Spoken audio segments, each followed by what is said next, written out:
थे प्रजापिता साक्षात् विच्छाकुरीव मानवः ब्रह्मण्या सत्यसन्धस्य रामो दाशरथिर्यथा।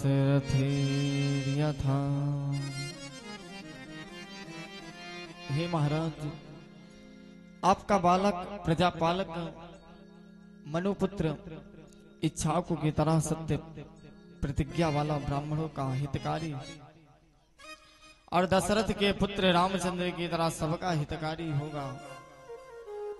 हे राजन, धनुर्धरों में यह बालक अर्जुन और कार्तवीर के समान होगा। रांतिदेव की तरह उद्धार, अयाति की तरह धार्मिक और प्रहलाद की तरह भक्त तथा अनेकों अश्वमेघ करने वाला होगा।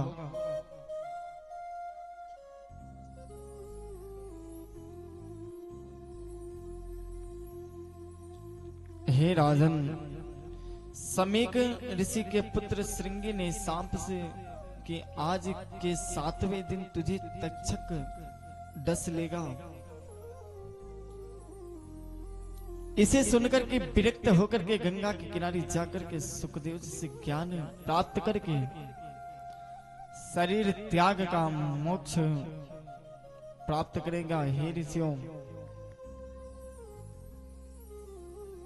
परीक्षित परिता इच्छाति इति परीक्षितः को जो इसे लेता है उसकी तरह ही देखता ही धीरे धीरे चंद्रमा की तरह बढ़ने लगा। युधिष्ठिर महाराज ने राजा मरुत के यज्ञ में छोड़े गए पात्रों व धन को मंगा करके अश्वमेघ यज्ञ किया, जिसमें द्वारिकाधीश को भी बुलाया गया। यज्ञ संपूर्ण करने के लिए बाद में भगवान श्री कृष्ण पुनः द्वारिका चले गए। अर्जुन भी साथ में गया था। सूत जी कहने लगे कि हे ऋषियों, तीर्थ यात्रा को निकले हुए श्री विदुर जी को आता देख तो सभी पास जाकर के प्रणाम करने लगे। उनमें पांडव, कृपाचार्य, धृतराष्ट्र, द्रौपदी, सुभद्रा, द्रोणाचार्य की पत्नी सबने अश्वपूरित नेत्रों से स्वागत किया। युधिष्ठिर ने विदुर जी से कहा कि हे चाचा जी, जिस तरह पक्षी अपने बच्चों की अति स्नेह के कारण पंखों में छुपा लेता है, पालता पोसता है और बढ़ाता है, आपने भी माता के साथ हम सबको विष और लाक्षागृह की आग से और अनेक विपत्तियों से बचाया था। क्या आपको हमारी याद आती थी? इसके बाद युधिष्ठिर ने सारा वृतांत सुना दिया। विदुर जी ने धृतराष्ट्र को आत्मसत्व का उपदेश दिया और कहा कि हे भ्राता श्री, आप यहां से शीघ्र निकल चलिए, क्योंकि कल सिर पर आ गया है और आपके पुत्रादि सारे रिश्तेदार मारे जा चुके हैं। जिस भीम ने आपके पुत्रों को मार दिया है, उसी भीम के द्वारा दिए गए अन्न को आप कुत्ते की तरह खा रहे हो। भीमापार्जितं पिंड मादते गृहपालवत्। मानसिक हीन भावना या सोच, हे राजन, जिन पांडव पुत्रों को तुमने विष दिया, उनकी द्रौपदी को सभा में नग्न कराया, जिनका राजधन सब ले लिया था, उनके द्वारा दिए गए अन्य को आपसे आपका क्या हित होगा। अरे हे भ्राता श्री, अपने अपने किए कर्मों का फल सबको अवश्य ही भोगना पड़ता है।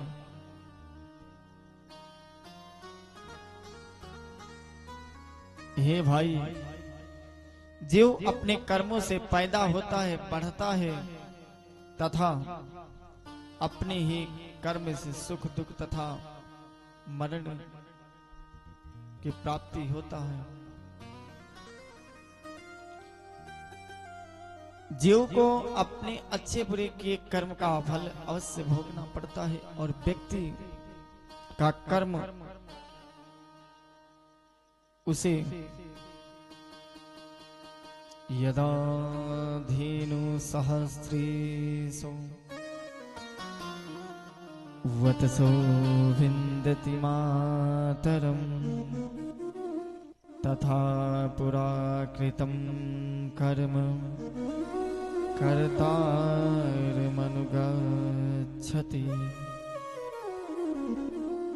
हे भ्राता श्री, जैसे हजारों गायों में से बछड़ा अपनी माता गाय को पहचान लेता है, उसी तरह मनुष्य द्वारा किए कर्मकर्ता के साथ ही जाते हैं। यानी उसी को अच्छा बुरा फल देते हैं। आपके अब दुखी होने से क्या फायदा। अब आप उस गम को भुला करके परमात्मा में अपना मन लगा लो।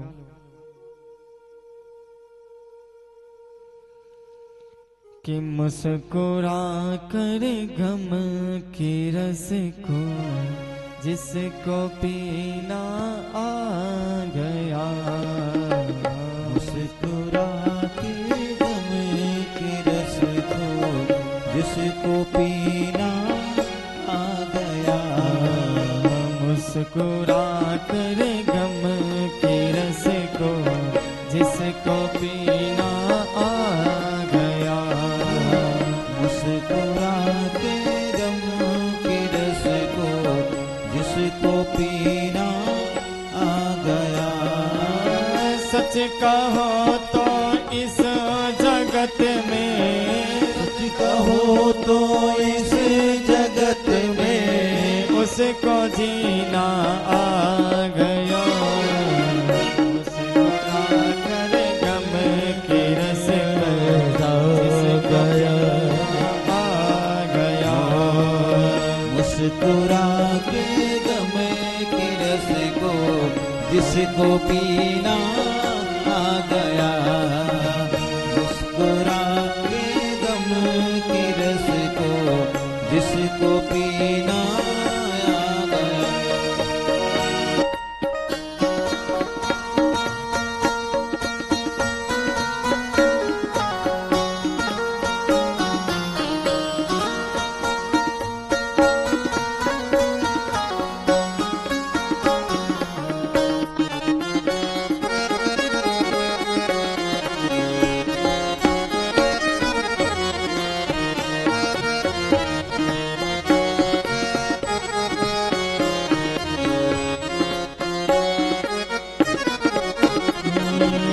संत और गुरु के बचन पर जिनको चलना आ गया।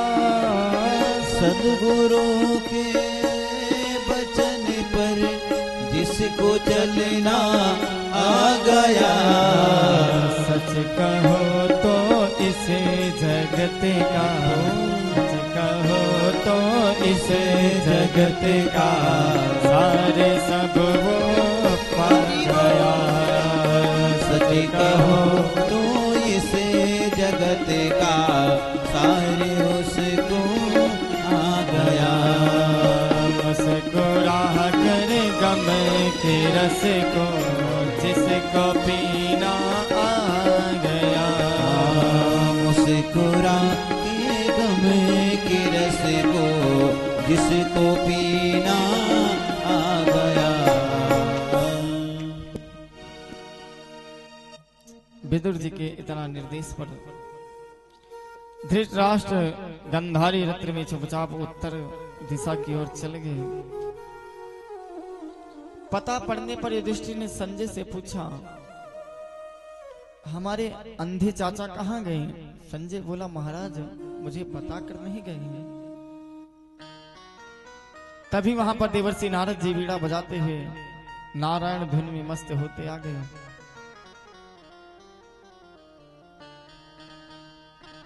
नारद जी ने चाचा चाची जी के शोक में बैठे महाराज युधिष्ठिर को समझाया कि यह जीव काल का कर्म गुणों के अधीन है। काल कर्म गुणाधीनो देहो अयं पांच भौतिकः कथमन्यास्तु गोपाये सर्पग्रस्तो यथा परम। हे महाराज,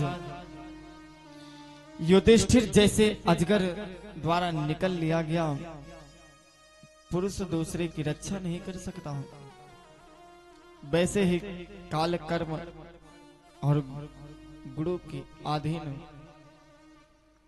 यह पांच भौतिक शरीर भला दूसरे की रक्षा कैसे कर सकता है?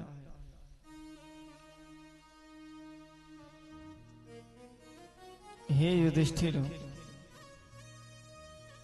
तुम्हारे चाचा चाची तीनों सप्त स्तोत्र तीर्थ में चले गए हैं। तुम्हारे चाचा शीघ्र ही योगाग्नि में अपना शरीर भस्म कर देंगे। चाची गंधारी भी सती हो जाएगी। अपने भाई व भाभी की सदगति देख करके विदुर जी वहां अन्यत्र चले गए। अतः आप उनके लिए शोक मत करिए। नारद जी समझाने पर युधिष्ठिर महाराज शोक शून्य से हो गए।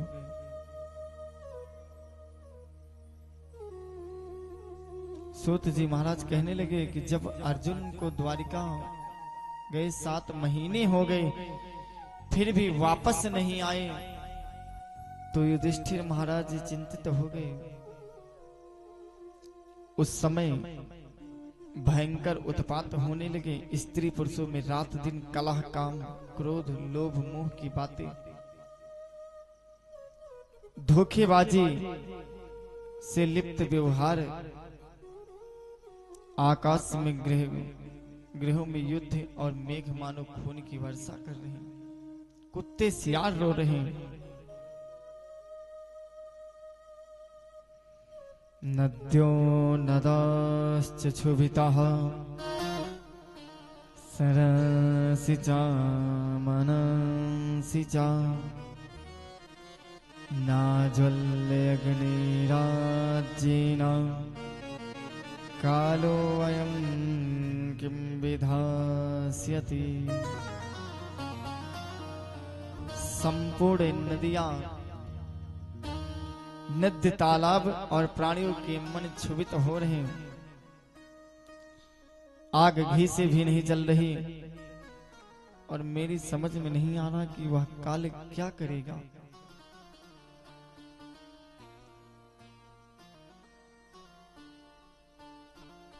हे भाई, एक बार नारद जी ने मुझसे कहा था कि भगवान के लीला श्रवण करने के समय गौलोक जाने के समय ऐसे ही उपद्रव होंगे। संतों की वाणी कभी खाली या झूठी नहीं होती।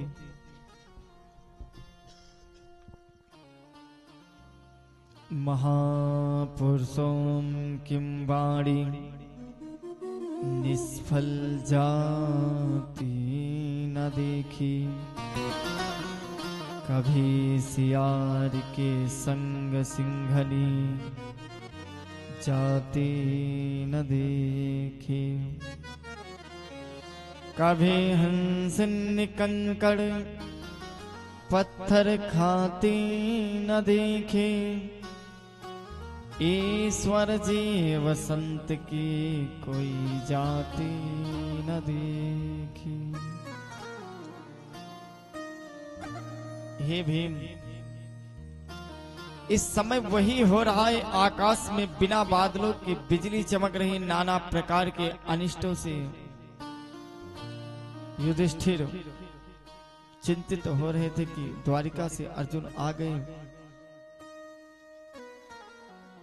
और युधिष्ठिर महाराज के पैरों में गिर गए। अर्जुन को उदास देख करके युधिष्ठिर कहने लगे कि तुम्हारा चेहरा उतरा क्यों है?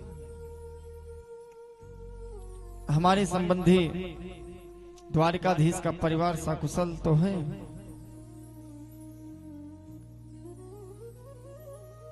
तुम शीघ्र ही अपनी उदासी का कारण बताइए। तो कहते हैं कि हे महाराज, मैं अब श्री कृष्ण से शून्य हो गया हूं।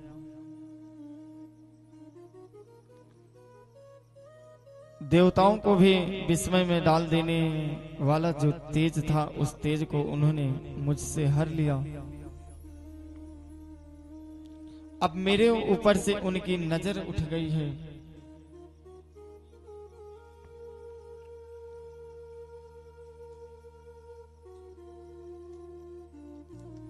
नजर उठ गई तो कजा बन गई, नजर झुक गई तो हया बन गई, नजर चढ़ गई तो अदा बन गई,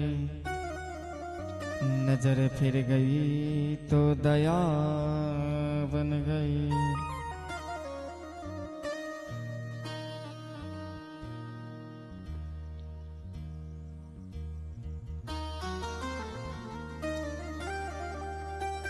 हे महाराज, जिनकी कृपा से मैंने इंद्र को जीत करके खांडव वन अग्नि को दे दिया था, अपार बल वाले जरासंध को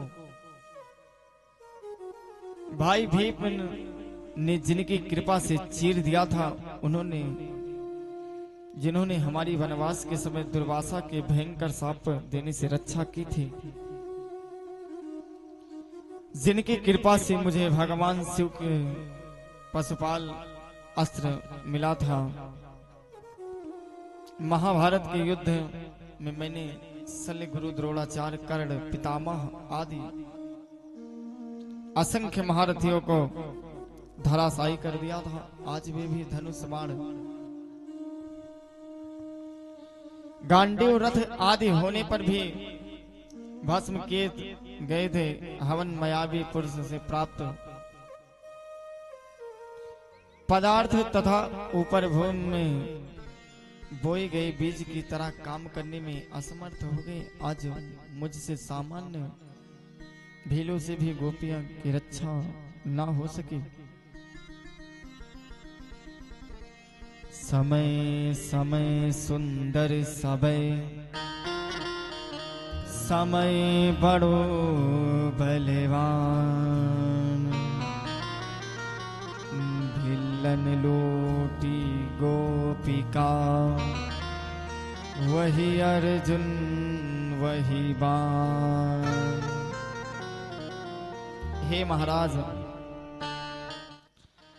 आप जिनके कुशल पूछ रहे हैं, ब्राह्मणों के शाप से समस्त यादव कुल का संहार हो चुका है और भगवान भी जिस तरह पैर लगे कटी को कांटे से निकाल दोनों कांटों को फेंक देते हैं, उसी प्रकार कौरव और यादव आदि का संहार करके अपने विग्रह को भी अंतर्हित कर दिया है। सूत जी कहने लगे, हे ऋषियों, इस समाचार को सुनकर के युधिष्ठिर महाराज ने अपने पौत्र परीक्षित को राज सौंप करके तथा अनिरुद्ध के लड़के ब्रज को मथुरा का राज देकर अपने भाइयों सहित उत्तर दिशा की ओर प्रस्थान कर दिया तथा द्रौपदी ने सहित इस स्थूल शरीर का त्याग कर दिया और भगवत स्वरूप को प्राप्त हो गए। श्री सूत जी कहने लगे कि हे ऋषियों, राज सिंहासन पर आसीन होने के बाद महाराज परीक्षित ने उत्तर की कन्या इरावती से विवाह किया और उससे जन्मेजय आदि 4 पुत्र पैदा हुए। एक बार विशाल सेना लेकर के अनेक राजाओं को भद्रासव केतुमाल से उत्तर भारत कुरु और किमपुरुष आदि के राजाओं को जीत करके वहां से भेंट प्राप्त करके हर देश प्रदेश में अपने पूर्वजों और श्री कृष्ण की प्रशंसा सुनते हुए प्रसन्न होते हुए जा रहे थे। एक दिन रास्ते में देखा कि बैल के बेस में धर्म को केवल एक ही पैर से खड़ा और पृथ्वी को गौ के बेस में बाल विहीन माता की तरह आकुल है। पृथ्वी रो रो करके कह रही थी कि भगवान श्री कृष्ण के चले जाने पर, कलयुग के आने पर अधर्मियों के अत्याचार बढ़ने से अधर्म बढ़ गया। उन दोनों को एक राजा जैसे बेस वाला पुरुष हाथ में डंडा लेकर के पीट रहा था। महाराज परीक्षित ने देखा कि बेल सफेद कमल रज्जु की तरह सफेद रंग का है। भय से भयभीत होकर के मूत्र और आंखों से अशुद्धारा बह रहा था और गाय जिसका बछड़ा भी उसके पास नहीं था, बड़ी दुर्बल लाचार होकर के रो रही थी। भूखी गाय को इस तरह प्रेरित देख करके महाराज परीक्षित ने धनुष तान करके मेघ जैसी गंभीर वाणी से पूछा, कस्तम मच्छरणे लोके बलाब्धाद से बलान बलि नरदेवो असिवे सेण नटवत कर्मणा दिजाहा। अरे तुम बैस से तो राजा दिखाई देते हो, परंतु मेरे राज में जिसका एकमात्र स्वामी मैं हूं, तुम इन निपराधों पर हाथ उठाने वाले कौन हो? तुम्हारा कर्म अक्षम्य है, तुम अवश्य ही मृत्युदंड के पात्र हो।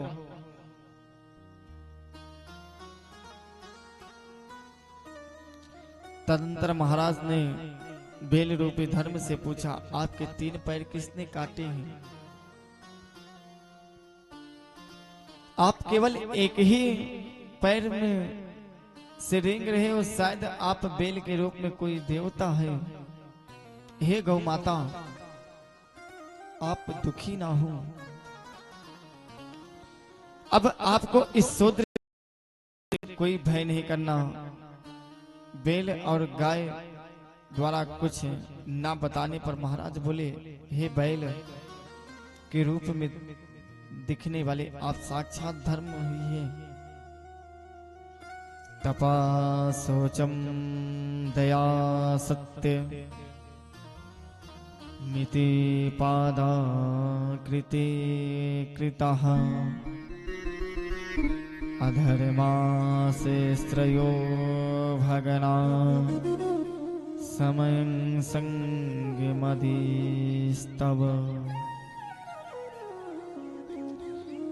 देखिए, तप सोच दया और सत्य आपके 4 चरण कहे गए हैं।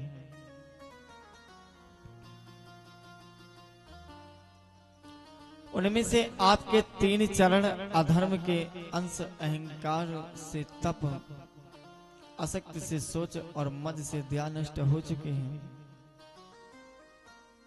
इस समय आपका केवल एक चरण सत्य ही बचा है, उसे भी यह पापी असत्य से नष्ट करना चाहता है। और यह पृथ्वी केवल जय श्री कृष्ण भगवान के स्वधाम पधारने के बाद में अधर्म की खानी और कली के आगमन पर अधर्मियों, शास्त्र विरोधियों और ब्राह्मण निंदकों आदि के अनेकों उत्पातों से दुखित होकर के रो रही हैं। मैं तुम दिनों के कष्टों को भी अभी दूर करता हूं। ऐसा कहकर के महाराज ने म्यान से तलवार निकाल करके कलयुग को मारने तैयार हो गए।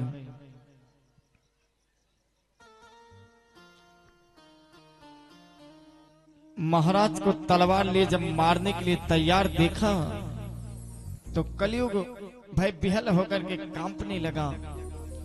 उसने सभी राजसी चिन्हों को उतार करके फेंक दिया और भयभीत होकर के तदपाद मूलम सिरसा समादगम विहिला, महाराज के चरणों में भेंट गया। उसे ऐसा करते देखकर महाराज सोचने लगे, यह मेरी शरण में आ गया और शरण में आए हुए को क्षमा कर दिया।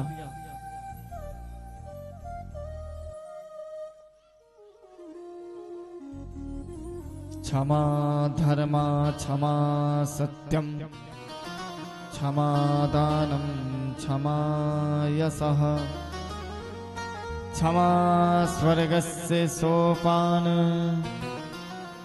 मिति वेद विदो विदो।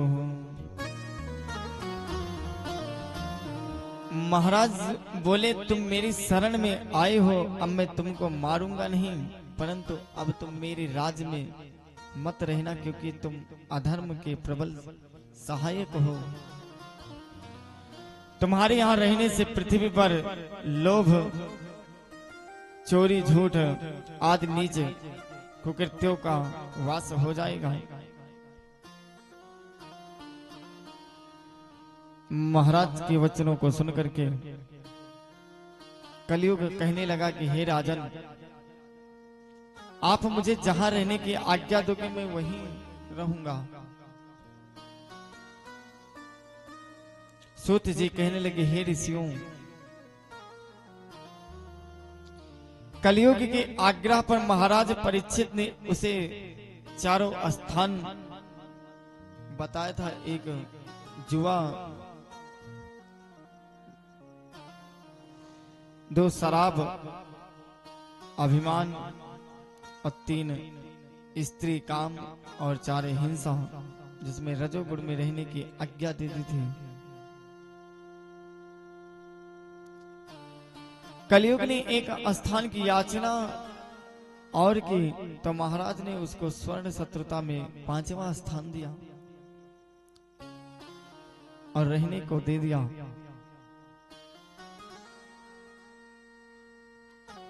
और जब कलयुग को स्वर्ण के, सोने के उसमें जब स्थान दिया तो एक बार एक जगह पे कथा चल रही थी, तो जितनी माताएं बहनें थी वो अपना जो सोने की अंगूठी वगैरह जो पहनी थी वो सब निकाल करके रख दी। बोली कि महाराज, जिसमें तो कलयुग व्याप्त है। तो हमने कहा, अरे ऐसा नहीं है। देखिए, जो अनायास कमाया हुआ धन से जो अगर उसमें स्वर्ण बनवाते हैं तो वो समझ लीजिए कि उसमें कलयुग व्याप्त रहेगा, तो वो आपको कभी पहन लीजिए तो सूट नहीं करेगा।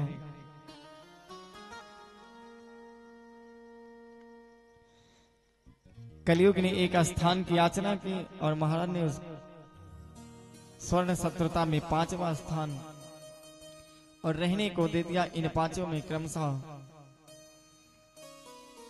झूठ, अभिमान,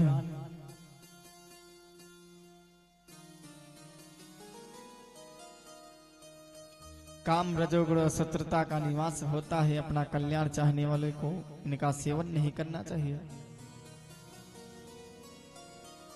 प्रश्न एक, जब महाराज ने कलयुग को 5 स्थानों में वास दिया था तो फिर समीक ऋषि के गले में सर्प क्यों डाला था? तो उत्तर देने लगे कि एक राजा ने उसी दिन जरासंध वाला मुकुट पहना था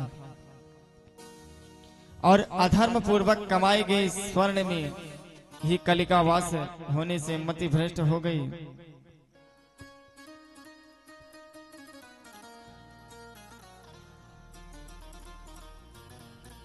एक बार बचपन में महाराज परीक्षित ने नकली सांप बना करके पावक मुनि के गले में डाल दिया था।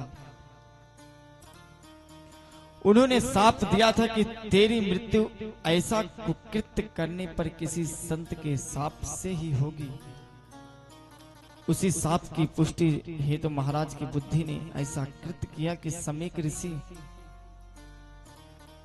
के गले में मरा सर्प डाला और उनके पुत्र सिंगी ऋषि के साप के कारण तक्षक दस से मृत्यु प्राप्त हुए थे। सब भाग्य के अनुसार ही मिलता है। कोई बिन रोटी मरे, दर दर ठोकर खाए, कोई कार मोटर से चले, ढाठ बाट में, कोई धनवान नौजवान है गुमान से भरा, कोई दीनहीन दुखी तड़प रहा खाट में। जैसे भ्रमर सारग्राही होता है, उसी तरह महाराज परीक्षित भी सारग्राही थे। इसी कारण उन्होंने कलयुग को नष्ट नहीं किया, क्योंकि इससे मानस पुण्य तो सिद्ध होते हैं परंतु मानस पाप नहीं होते। हरि नाम ही जीव का कल्याण हो जाता है। कि हरि नाम नहीं तो जीना क्या, हरि नाम नहीं तो जीना क्या, हरि नाम नहीं तो जीना क्या, हरि नाम नहीं तो जीना क्या, हरि नाम नहीं तो जीना क्या, हरि नाम नहीं तो जीना क्या।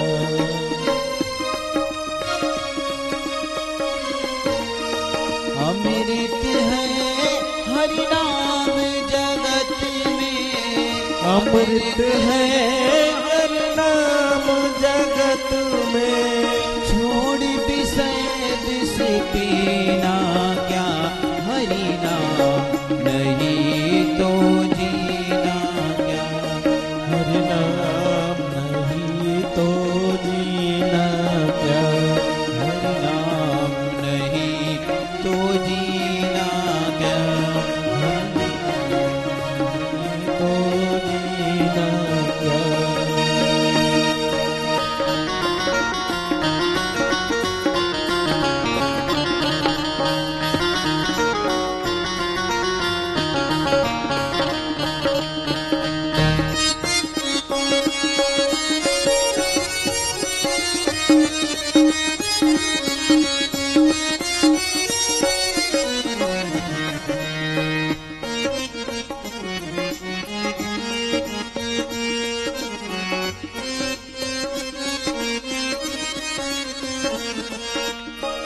काल सदा अपने रस डोले, ना जाने कब सिर चढ़ी बोले, काल सदा अपने रखने, ना जाने कब सिर चढ़ी बोले, ओ काल सदा अपने रस बोले, ना जाने कब सिर चढ़ी बोले, काल सदा अपने रस डोले, ना जाने कब सिर चढ़ी बोले, हरि का नाम जपो निस्वास रे, हरि का नाम रखो निस्वास,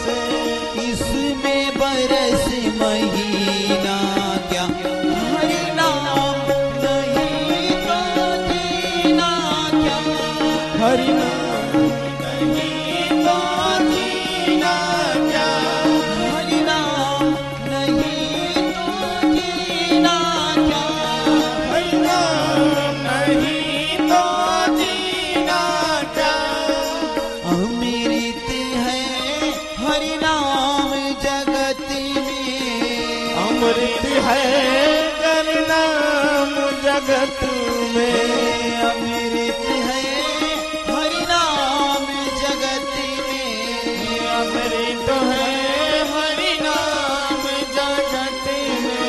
छोड़ी विषय विषय कीना क्या, हरि नाम नहीं तो जीना क्या, हरि नाम नहीं तो जीना क्या, हरि नाम नहीं तो जीना क्या, हरि नाम नहीं तो जीना क्या। बोली भागवत भगवान की जय हो। नानु दृष्टि कली सम्राट